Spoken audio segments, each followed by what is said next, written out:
When I first arrived in Montana that Sunday, August 24th, the air itself felt charged with a kind of magic.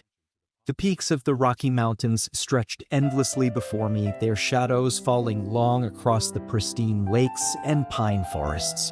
It was already a place that seemed carved from a dream, a sanctuary cut off from the noise of the outside world, and yet even in such a place something historic was about to unfold, the moment when two worlds, football and music, love and ambition, would unite under one roof.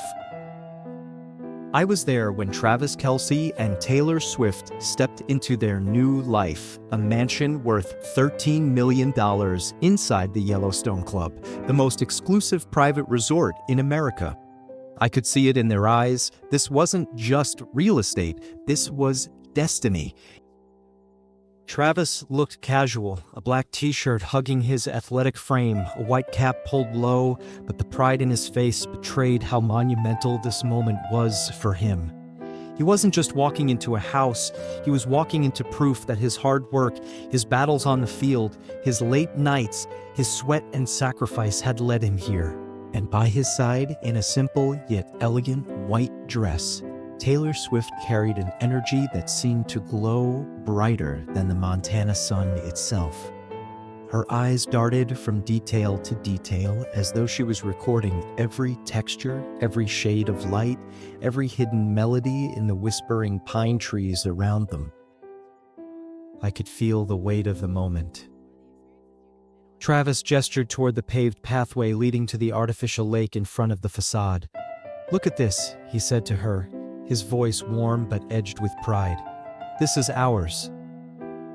Taylor's laughter floated through the crisp mountain air, soft and melodic. She tilted her head back, her golden hair catching the sunlight, and for a brief moment, it felt like the entire mountain range had leaned in to listen to her joy. She wasn't just impressed, she was moved. The house wasn't merely luxury, it was safety, it was permanence, it was a place where she could exhale. Inside, the story became even richer. The main living room was breathtaking, vaulted ceilings of pine wood rose overhead, while enormous glass windows framed the grandeur of the Rocky Mountains like a living painting. In the center, a massive granite fireplace waited for winter nights when flames would flicker across their faces as they sat together, away from the eyes of the world. I caught Travis glancing at Taylor as she walked across the room, her hand brushing the polished wooden banister, her eyes scanning the view beyond the windows. For him, this was everything, to watch her find joy in something he had helped bring into their lives. And then Taylor found the part of the house that was hers, a perfectly designed mini recording studio soundproofed with state-of-the-art precision. A Steinway piano gleamed in the corner beside a modern console.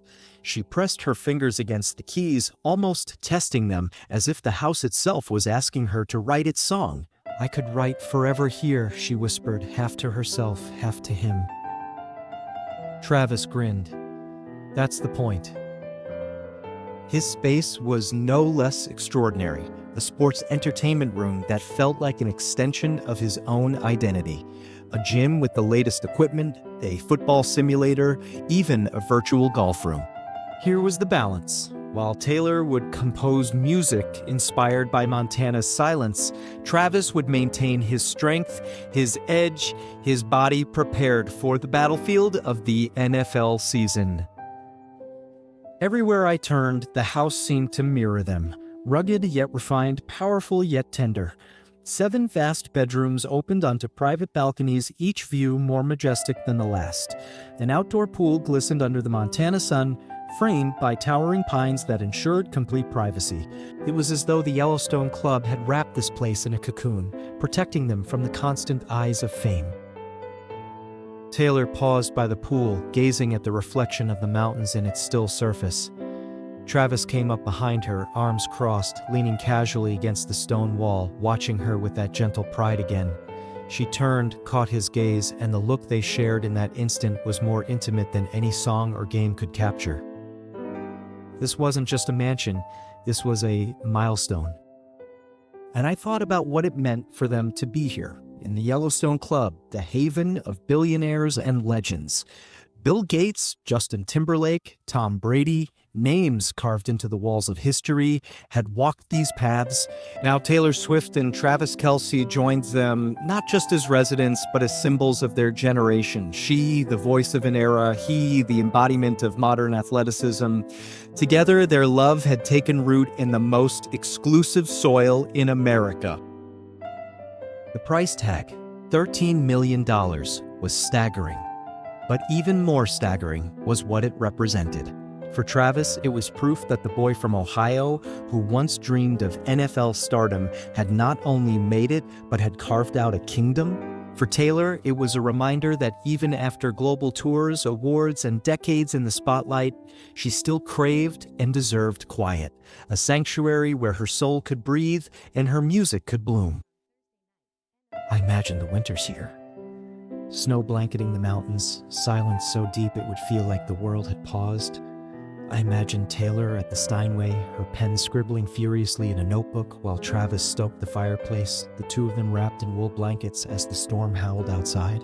I imagined the summers too, Travis swimming in the lake at dawn, Taylor walking barefoot in the grass, sunlight pouring over them as though Montana itself was blessing their love.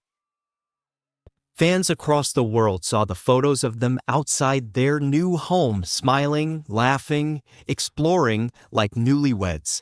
And that's exactly what it felt like, the beginning of a life not just lived, but shared. The house became a promise. Some said it was only a property, but to those who looked closer, it was a declaration that despite the fame, despite the endless cameras and headlines, Travis and Taylor wanted something real. They wanted mornings without alarms, evenings without stages or stadiums, nights where the only applause was the wind in the pines. And as I stood there, notebook in hand, I realized what Montana truly symbolized for them. It wasn't retreat. It wasn't even luxury. It was unity. It was the place where two forces of nature, one born on a football field, the other born on a stage, had come together not to perform, not to conquer, but to simply be. I thought about the future. Perhaps Taylor would write her next great album here, melodies born from the whispers of mountain air. Perhaps Travis would recover here, train here, prepare his body and mind for another season with the Chiefs.